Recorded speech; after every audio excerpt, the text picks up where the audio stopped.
आप सभी के हृदय में विराजमान परमात्मा को मेरी राम राम। अब जो राम कथा आरंभ होने जा रही है, यहाँ से शुरू होती है असली राम कथा।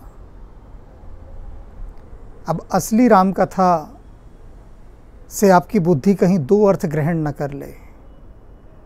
पहला अर्थ यह है कि अब से पहले जितनी भी बातें कही गईं, क्या वह नकली राम कथा थी या वह अनावश्यक थी? ऐसा नहीं है। अब से पहले जो भी कुछ कहा गया वे स्तुतियां थी, और स्तुतियों के साथ साथ गुरु वंदना थी इत्यादि अनेक ऐसे मन के भाव थे जो तुलसीदास जी ने भूमिका के रूप में आरंभ किए। दरअसल वह सारी की सारी तैयारी थी आपके हृदय के खेत को जोतने की। वो जितनी भी स्तुतियाँ और नमस्कार थे, वे सारे नमस्कार एक हल के समान थे जो आपकी हृदय भूमि को जोत रहे थे कि इस समय के लिए, कि अब जब वो राम नाम का बीज उसमें डाला जाए तो भूमि बड़ी सुकोमल हो, उर्वर हो, उसमें अनावश्यक खरपतवार ना हो, और जो राम का बीज आपकी हृदय की भूमि में गिरे वह अंकुरित हो जाए। तो वह तो भूमिका थी। और असली राम कथा का अर्थ आप यह भी मत ले लीजिएगा कि अब भगवान राम का जन्म होने वाला है और कथा आरंभ होगी। ये दोनों ही बातें नहीं हैं। बात बिल्कुल नई और तीसरी बात है। भगवान शिव के तीसरे नेत्र के समान यह बात है। यह बात तुलसीदास जी की एक्सरे आई है। अब तुलसीदास जी मनुष्यों का एक्सरे कर रहे हैं, और उनकी एक्सरे की आंख जो देख रही है उसकी जो फिल्म हमारे सामने तैयार होगी, और जब हम उसका खुद प्रिंट देखेंगे तब हमें समझ में आएगा कि वास्तव में राम कथा यूं ही नहीं सुनी जा सकती। राम कथा को सुनने के लिए बुद्धि और हृदय दोनों को तैयार और परिपक्व करना होता है, रसपूर्ण करना होता है। यह बिल्कुल वैसे ही है। अब से पहले जितने भी तुलसीदास जी ने इसमें स्तुतियाँ कही, नमस्कार कही, वह बिल्कुल इसी प्रकार से है जैसे आप मान कर चलिए, यह इच्छा रखें कि आप पहाड़ पर चढ़ने जाएंगे। कईयों को शौक़ होता है ना पहाड़ पे चढ़ने जाने का, तो वो जो ट्रेनर होता है, कोच, उसको हायर करते हैं, किराए पर लेते हैं कि भैया हमें शौक़ है पर्वत पर चढ़ने का, तो हम तुम्हारी सहायता चाहते हैं। तो वह क्या करता है पर्वतारोही या वो ट्रेनर, वह 5-6 दिन छोटी छोटी सी पहाड़ियों के ऊपर आपका अभ्यास कराएगा, वार्म अप करना जिसको कहते हैं, आपको तैयार करेगा बड़े पहाड़ पर चढ़ने के लिए, क्योंकि आपका अभ्यास नहीं है। अगर सीधे सीधे आपको चढ़ा दिया जाए तो आप वहीं थक कर पड़ जाएंगे, चढ़ ही नहीं पाएंगे। तो उससे पहले वो ट्रेनिंग देता है कुछ दिन। तो तुलसीदास जी की सारी स्तुतियाँ, नमस्कार, वंदना, ये सब ट्रेनिंग थी। किसके लिए? कि अब जो शुरू होने जा रहा है इस समय, ये 60वां जो एपिसोड है, अब जो बात शुरू होने जा रही है, कि उसको आप सुनने के लिए, अपने हृदय में उतारने के लिए तैयार हो सकें। तो आइए पर्वत पर, हिमालय पर चढ़ने की तैयारी शुरू करते हैं। कीनी प्रश्न जेह भांति भवानी, जे विधि शंकर कहा बखानी, सो सब हेतु कहब में गाई, कथा प्रबंध विचित्र बनाई। यहाँ पर दो गहरी बातें समझने के लिए होंगी, बहुत गहरी बातें। सबसे पहले तो मैं सीधी सरल बात ऊपर वाली कर दूं कि कीनी प्रश्न जही भांति भवानी, भवानी पार्वती ने जिस प्रकार से भगवान शिव से प्रश्न किया, जिज्ञासाएं की, राम कथा के संबंध में,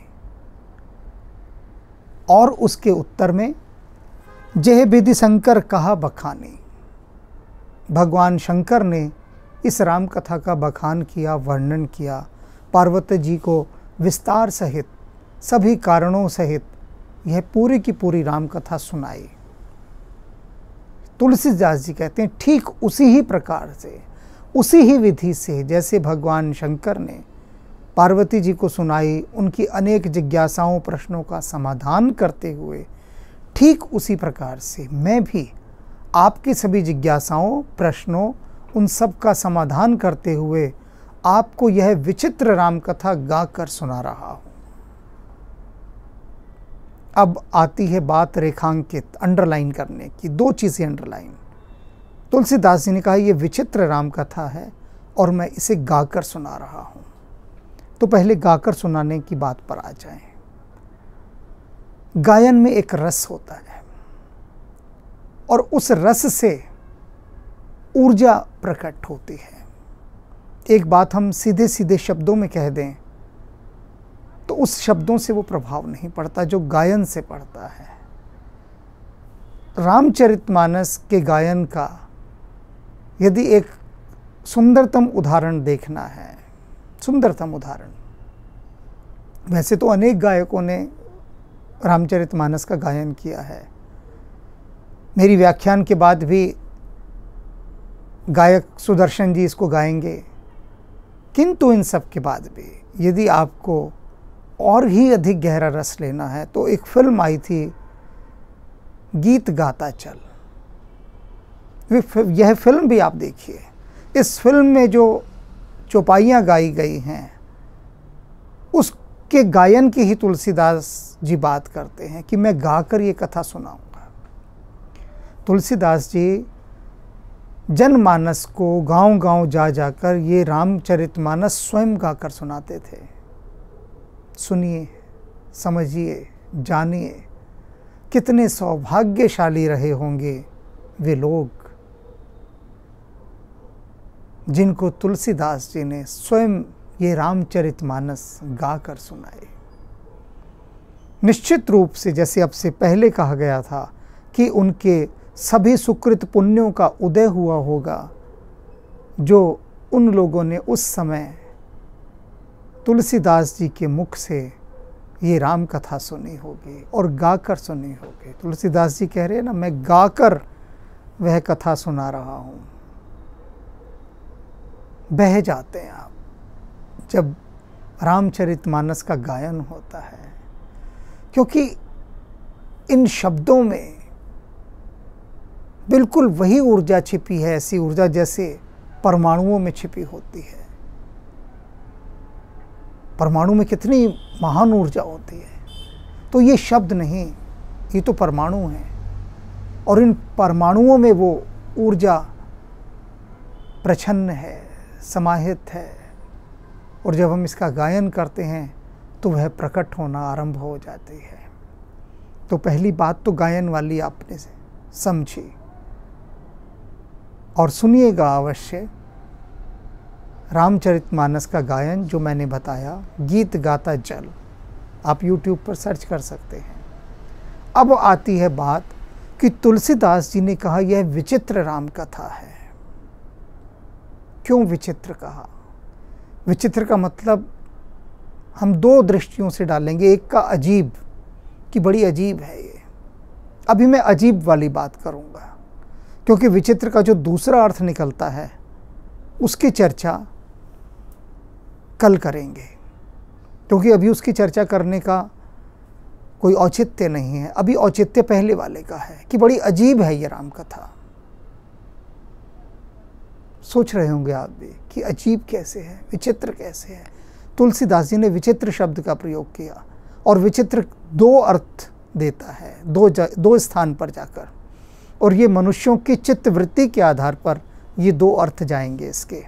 तो सबसे पहले तो हम विचित्र की बात कर लें कि क्यों विचित्र, किसने विचित्र कहा इस राम कथा को। तो उस विचित्रता का जो पहला उदाहरण तुलसीदास जी देते हैं, जेहि यह कथा सुनी नहीं होई, जन अचरज करे सुन सोई। कहते हैं जिसने आज तक ये राम कथा कभी नहीं सुनी, कभी भी नहीं सुनी राम कथा, जो जानता ही नहीं कि राम कौन है, राम क्या है, राम कथा क्या है, जो पहली बार यह राम कथा सुन रहा है, वो बड़े अचरज में पड़ जाता है, आश्चर्य में, और उसको ये बड़ी विचित्र और अजीब लगती है राम कथा। समझ नहीं आती, बिल्कुल भी समझ नहीं आती।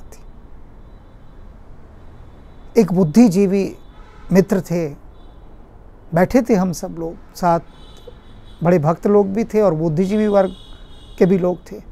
तो वह बुद्धिजीवी जो बहुत अधिक पढ़ा लिखा था कहने लगा कि ये आपके राम और आपकी राम कथा ये दोनों काल्पनिक हैं, राम कभी हुए ही नहीं, और ये राम कथा ये बस एक अच्छी रचना ज़रूर है, लेकिन ये सब काल्पनिक है, फिक्शन है।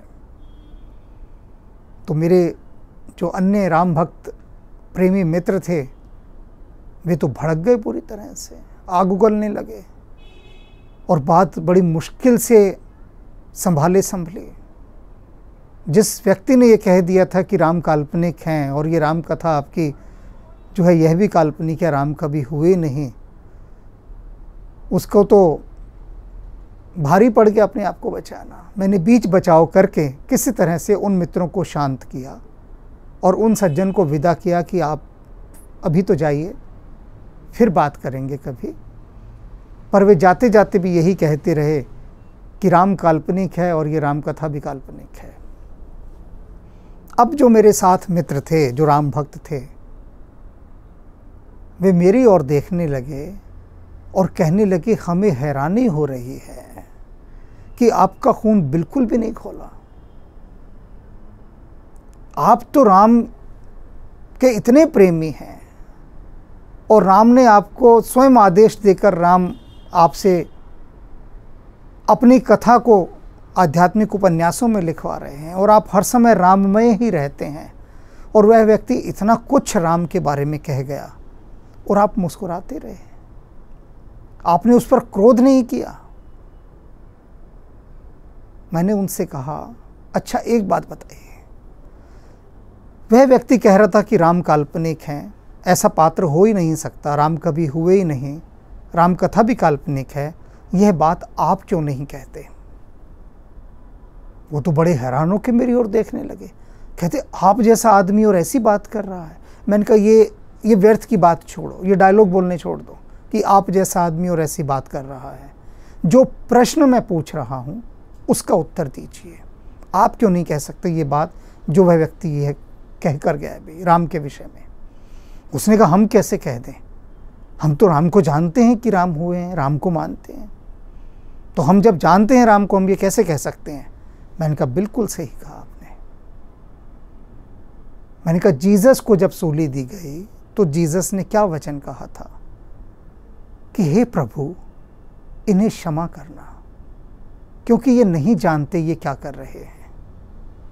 तो आपके मुख से यह नहीं कहा गया कि हे राम इन्हें क्षमा करना, क्योंकि ये नहीं जानते ये क्या कह रहे हैं। मैंने कहा जब वे सज्जन राम को जानते ही नहीं, राम से उनका परिचय ही नहीं, जान पहचान ही नहीं, तो वे क्यों ना कहें कि राम काल्पनिक पात्र हैं? और वे बिल्कुल सच कह रहे हैं अपने बुद्धि के अनुसार से। कैसे कह रहे हैं ये भी सुनिए आप बात, कि ये बात कहाँ से आई, कहाँ से उठी, किन लोगों ने ये बात कही कि राम कभी हुए ही नहीं, ये काल्पनिक पात्र हैं, राम कथा बिल्कुल काल्पनिक है। कहाँ से आई? यहाँ से आई जो तुलसीदास जी ने उदाहरण दिया है। फिर से दोहराता हूँ, जही यह कथा सुनी नहीं होई, जन अचरज करें सुनि सोई। जिसने आज तक ये राम कथा नहीं सुनी, अब कौन है जिसने नहीं सुनी? भारत में समय समय पर अनेक विदेशी आक्रमणकारी आए, हजारों सालों से आते रहे, भारत को खूब लूटा, और वे जितने भी आक्रमणकारी भारत में आए उनको नहीं पता था राम कौन है। पहली बार भारत में आए, भारत को लूटा, भारत में रहे, तो जब लूट खसोट कर रहे थे, भारत में रह रहे थे, तो उन्होंने कहा चलो जरा खोजबीन करते हैं यहाँ का साहित्य क्या है, ये लोग किस धर्म को मानते हैं, कौन से इनके धर्म ग्रंथ हैं, तो पहली बार उनके दृष्टि में जो सामने आई दो चीज़ें सबसे महत्वपूर्ण, एक रामायण और दूसरी गीता। और राम कथा को तो वो देखकर ही कि भाई हर साल रामलीला हो रही है यहाँ पर। और जब उन विदेशी आक्रमणकारियों ने राम कथा पढ़ी, उसके अनुवाद करवाए, तो फौरन उन्होंने किताब को पलटा, बंद किया, धप से जिल्द को मारा हाथ और कहा ये फिक्शन है, ये हो ही नहीं सकता, ऐसा इंसान कभी हो ही नहीं सकता धरती पर। सिरे से खारिज कर दिया राम कथा को उन लोगों ने। क्यों कर दिया? वो कहते हैं ऐसा भाई धरती पर हो ही नहीं सकता जो सत्ता को छोड़कर अपने भाई को लेने जाए और कहे, ये बात मैं पहले भी दोहरा चुका हूं। भरत जी गए थे ना, तो जब उन्होंने भरत का चरित्र देखा, और सबसे पहले तो राम का, कि राम को 14 वर्ष के लिए वनवास में जाना पड़ा, और वे देखते हैं कि राम को वनवास में जाने का किसी ने आदेश नहीं दिया, किसी ने भी नहीं, किसी ने भी नहीं। दशरथ दुर्दशा में पड़े हुए हैं, जमीन पर तड़प रहे हैं, भूमि पर। राम जाते हैं और पूछते हैं कैकई से कि माँ मेरे पिता को क्या हुआ। कैकई कहती है, पुत्र मुझे नहीं पता क्या हुआ, मैंने सिर्फ इनसे 2 चीज़ें मांगी थी। इन्होंने मुझसे कहा था कि कभी भी कोई 2 वर मांग लेना, तो मैंने 2 वर मांगे। एक में भरत के लिए अयोध्या का राज्य, और दूसरे में पुत्र तुम्हारे लिए 14 वर्ष का वनवास। बस ये सुनना था कि इनकी ये हालत हो गई, तड़प रहे हैं भूमि पर पड़े हुए। तो राम कहते हैं कि माँ इतनी छोटी सी बात, और तुमने पिता को कष्ट दिया। जितना अधिकार मुझ पर पिता का है उतना तुम्हारा भी तो है। तुम एक बार मुझे कहते कि राम तू वन चला जा, अयोध्या का राज्य मैं भरत को देना चाहती हूँ, बस तुम्हारा इतना ही कहना था, और तुम अपने राम को आज तक न जान पाई। अब यहाँ देखिए कि दशरथ कितने बड़े धर्म संकट में हैं। न दशरथ कैकई को तथास्तु कह सकते हैं, कह ही नहीं पा रहे, और इनकार भी नहीं कर पा रहे। ना ये कह सकते हैं कि जा मैंने तुझे वर दिए, इनकार भी नहीं कर पा रहे। और ना राम को ये कह पा रहे हैं कि राम मैंने तुम्हारी माँ को ये 2 वर दिए इसलिए तुम वन चले जाओ। तो दशरथ का ऐसा धर्म संकट। और राम कहते हैं बाद में वनों में लक्ष्मण से और सीता से कि मैं नहीं चाहता था कि मेरे पिता मिथ्याभाषी कहलाएं। कोई मेरे पिता के लिए यह कहे कि दशरथ ने अपने वचन का पालन नहीं किया। राम कहते हैं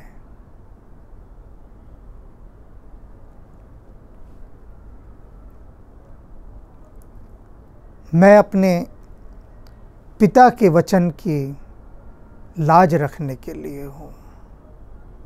मेरे पिता किसी भी प्रकार से प्रतिज्ञा भंग करने वाले मिथ्याभाषी न कहलाएं।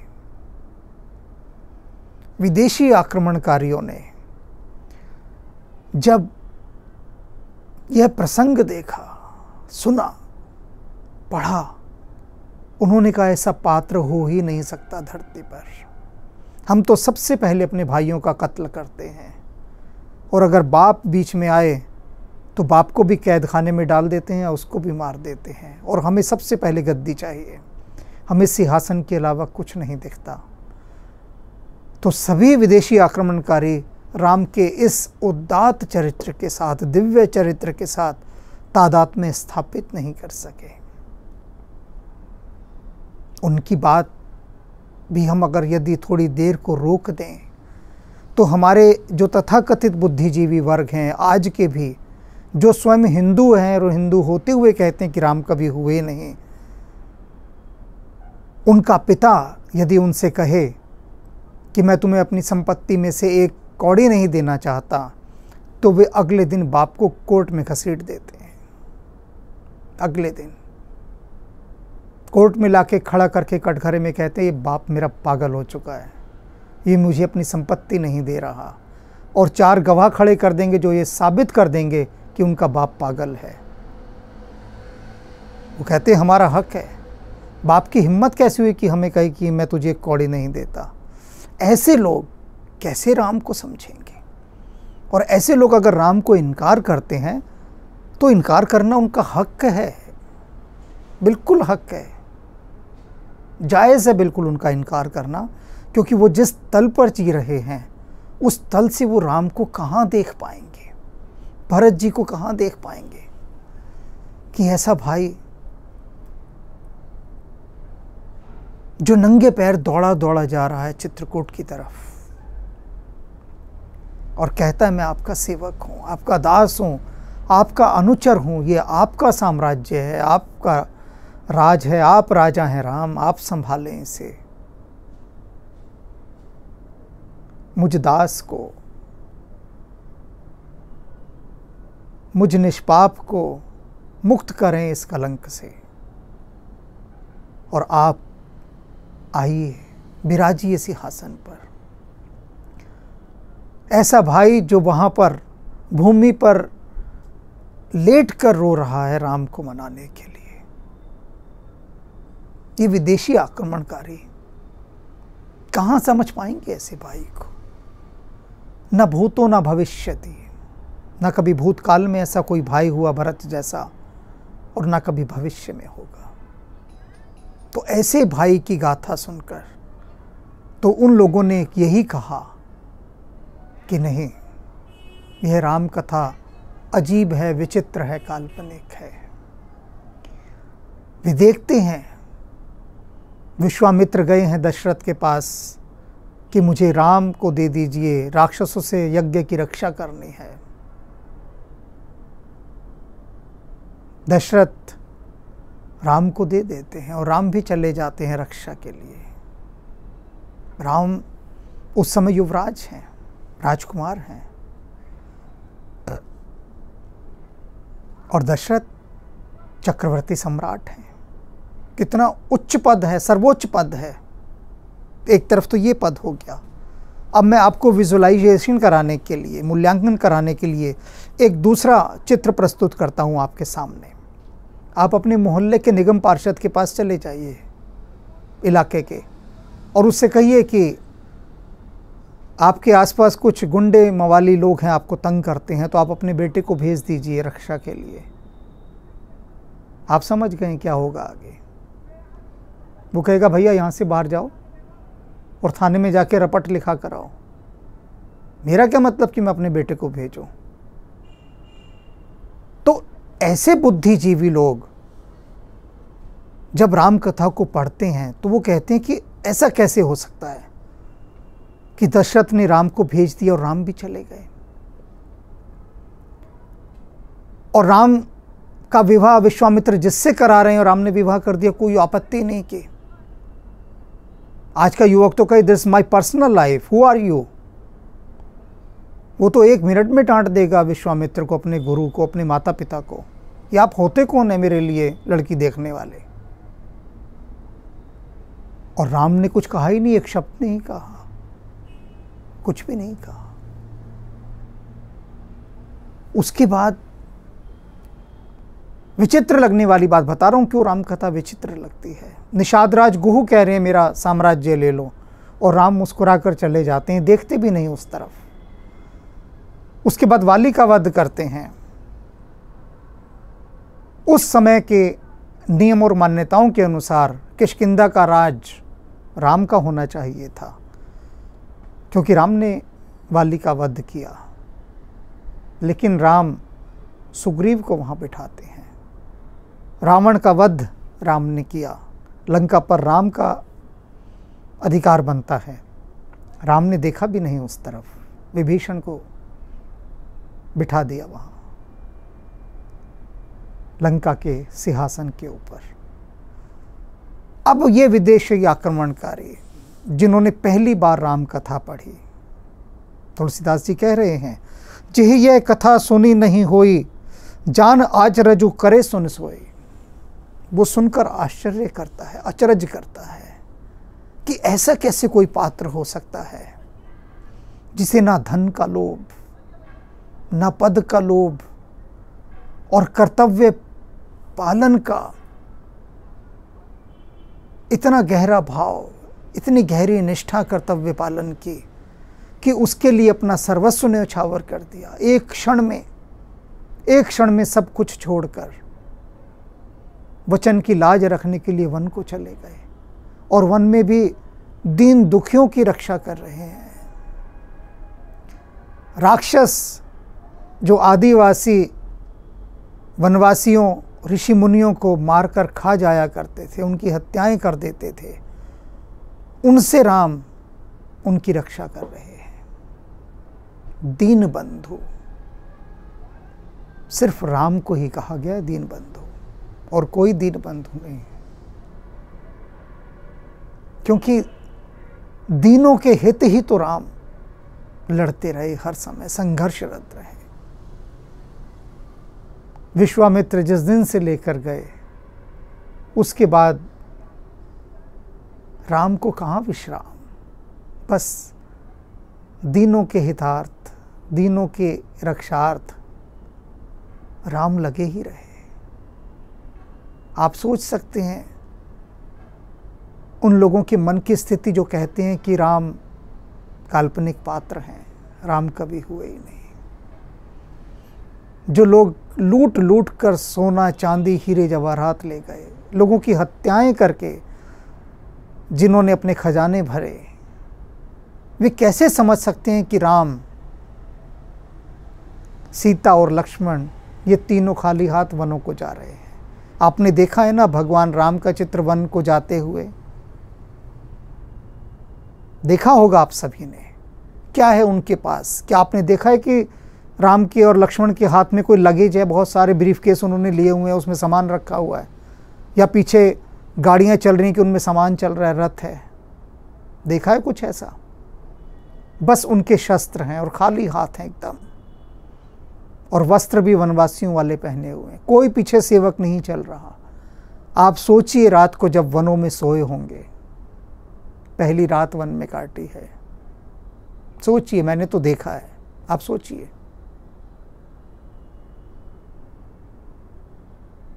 निषाद राज गुहू बताते हैं भरत को कि यह वो पेड़ है, इस पेड़ के नीचे भगवान राम सोए थे, और ये जो पेड़ की जड़ है ना, जो निकलकर बाहर आ गई है भूमि से, इस कठोर जड़ को उन्होंने अपना तकिया बनाया था। और भरत बहुत रोते हैं वहां, कहते हैं कि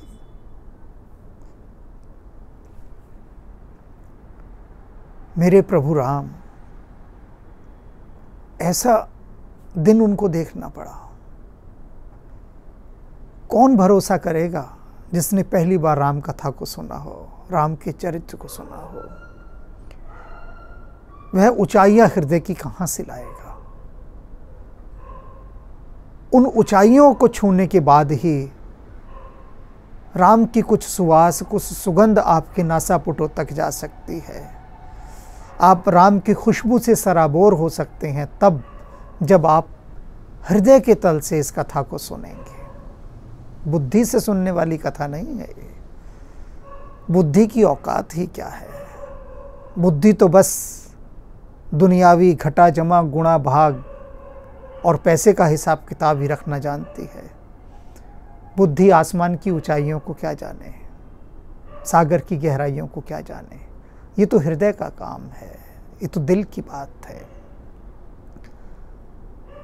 तो इसलिए तुलसीदास जी ने कहा कि उन लोगों ने राम कथा को विचित्र कहा, अजीब कहा। उन लोगों ने जो दिव्यता की ऊंचाइयों से अनभिज्ञ थे, अनजान थे, उन्हें पता ही नहीं। और ऐसी बात नहीं कि ये लोग केवल विदेशी आक्रमणकारी थे, अपने ही देश में अनेक मित्र ऐसे हैं जो केवल बुद्धि के तल से राम को तौलना चाहते हैं। वह जो सभी तराजुओं से पार है, जो अपार है, उस अपार को वे तौलने चलते हैं। कहाँ तौल पाएंगे? संभव ही नहीं है। और जब वे तौल नहीं सकते तो वे यही कहते हैं कि हमें अचरज हो रहा है, आश्चर्य हो रहा है इस राम कथा पर कि क्या ऐसे पात्र भी हो सकते हैं।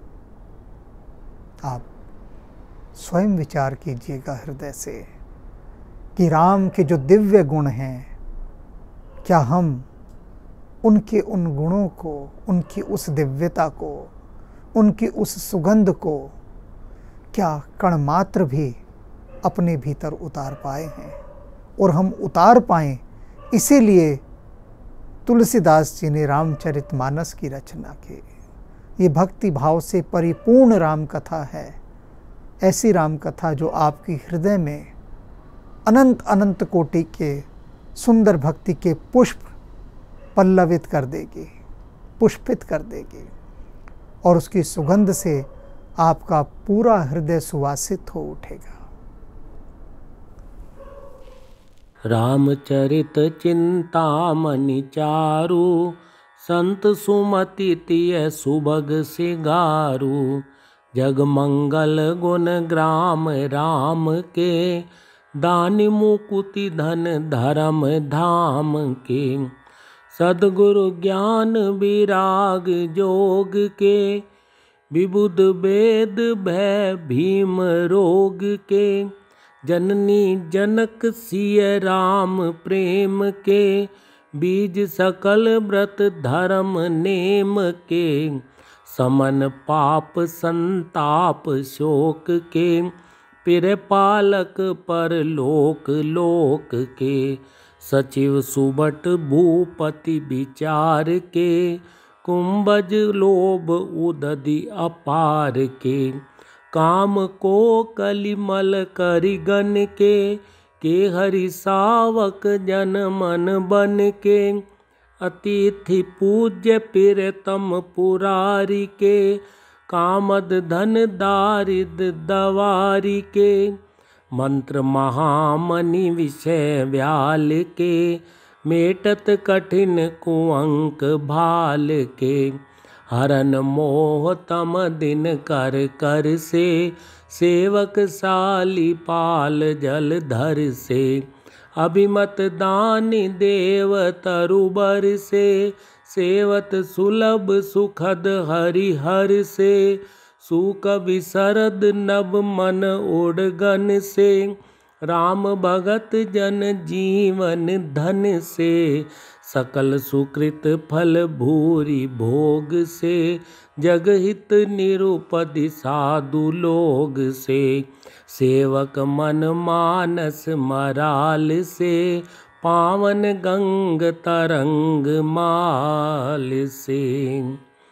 कुपथ कुतरक कुचाली कली, कपट दम्ब पाखंड। दहन राम गुण ग्राम जिमि, ईंधन अनल प्रचंड। रामचरित राकेश कर, सरिस सुखद सब काहू। सज्जन कुमुद चकोर चित, हित विशेष बरलाहू। बुध विश्राम सकल जन रंजनी, राम कथा कले कलुष विभंजनी। राम कथा कलि पन्नग भरनी, पुनि विवेक पावक कहुअरनी। राम कथा कलि कामद गाई, सुजन सजीवनी मूरि सुहाई। सोई बसुधा तल सुधा तरंगनी, भय भंजनी भ्रम भेक भुवंगनी। असुर सेन समन नरक निकंदनी, साधु विबुध कुलहित गिरि नंदनी। संत समाज पयोधि रमासी, विश्व भार भर अचल क्षमासी। जमगन मूमसी जग जमुनासी, जीवन मुक्ति हेतु जनु कासी। राम ही पिर पावनी तुलसी सी, तुलसीदास हित ही हुलसी सी। शिव पिर में कल शैल सुतासी, सकल सेद सुख संपत्ति राशि। सद्गुण सुरगण अम्ब अदिति सी, रघुबर भगति प्रेम परमिति सी। राम कथा मंदाकिनी, चित्रकूट चित चारु। तुलसी सुभग स्नेह बन, सिय रघुबीर बिहारू। श्री राम है सुख के धाम, अरे मन भजले सीताराम। अरे मन भजले सीताराम। राम नाम अनमोल रतन है, राम नाम अनमोल रतन है। जान सके तो जान, अरे मन भजले सीताराम। अरे मन भजले सीताराम। श्री राम है सुख के धाम, अरे मन भजले सीताराम। अरे मन भजले सीताराम। अरे मन भजले सीताराम। कीनि प्रसन्न जेहि भांति भवानी, जेहि विधि शंकर कहा बखानी। सो सब हेतु कहब मैं गाई, कथा प्रबंध विचित्र बनाई। जेहि यह कथा सुनी नहीं होई, जनि आचरज करे सुनि सोई। कथा अलौकिक सुनहि जे ज्ञानी, नहीं आचरज करई अस जानी। राम कथा कै मिति जग नाही, असि प्रतीति तिनके मन माही। नाना भांति राम अवतारा, रामायण सतकोटि अपारा। कलप भेद हरि चरित सुहाए, भांति अनेक मुनि सन गाए। करई न संशय अस उर आनी, सुनय कथा सादर रति मानी। राम अनंत अनंत गुण, अमित कथा विस्तार। सुनि आचरज ना मानी हई, जिनके बिमल विचार।